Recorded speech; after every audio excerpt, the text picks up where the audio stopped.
10 states in her 2012 published cookbook to follow the recipe precisely when you make it the first time. Whether young or old, we all crave a sweet from time to time, but following the recipe may be easier said than done.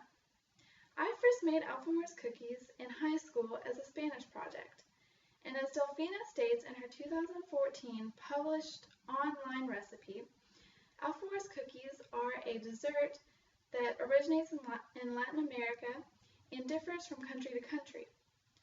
And of course today I will be specifically focusing on Delfina's recipe that calls for Peruvian-style alfalfa's cookies.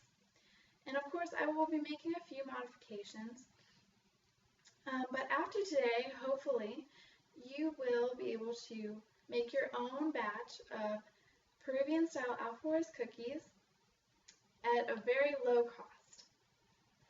Now, the first thing I will do is go over the ingredients that you will need along with the utensils that you will need.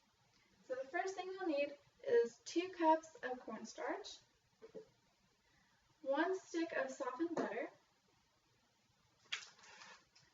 4 tablespoons of granulated sugar, 4 teaspoons of baking powder, 4 egg yolks, a little bit of powdered sugar, some bleached flour, an electric beater, measuring cups,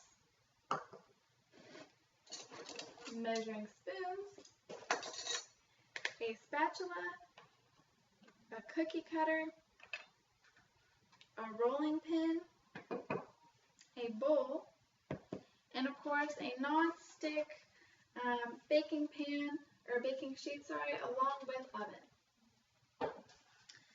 Now that I've gone over the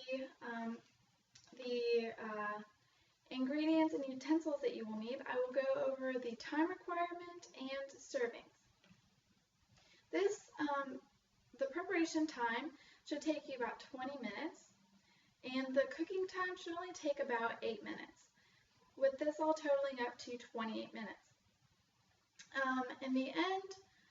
At the end of cooking, you should come out to about 35 cookies. Now that I've gone over the ingredients and utensils, as well as the time limit and servings, I will now go over the directions. So of course, you will need to preheat your oven to 350 degrees Fahrenheit. Once you do this, the next step will be to take your 4 egg yolks and your 4 tablespoons of granulated sugar and combine them in your mixing bowl using your electric beater. You do this for about 3 minutes until the consistency turns from a very strong yellow color to a more white color. After this, you add in your softened butter, and you do this with the electric beater again until you get your nice smooth consistency. After you're done doing this, you can add in your baking powder and cornstarch. Now this is a tricky step because you'll be using your spatula. And so you should divide this step into 3 parts. So first mix in your baking powder, then mix in 1 cup of cornstarch, and then the last cup of cornstarch. Eventually you'll get to the point where you'll have to use your hands to knead the mixture and get it incorporated a little better. So once you do all that, you should get a dough that looks something like this. Once you do that, you can take your flour, sprinkle it over a nice good area in your kitchen so that the dough does not stick to any surface, because that makes for a very sticky situation. And so you will do that, take your rolling pin, roll it out to a nice thin width, and that width should be around 1/8 of an inch. Once you do that, you can take your cookie cutter, which should be circular. You cut it into nice little circles, place it on your nonstick baking sheet, and place it in the oven. After about 8 minutes, you should be able to take out your cookies and sprinkle on a bit of powdered sugar.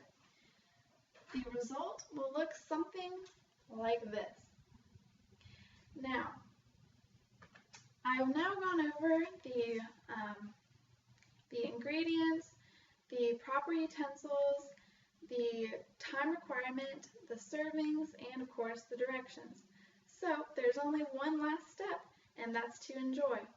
Hopefully now that I've gone over all these proper procedures, you too can make your very own batch of Peruvian style alfajores cookies at a very, very low cost.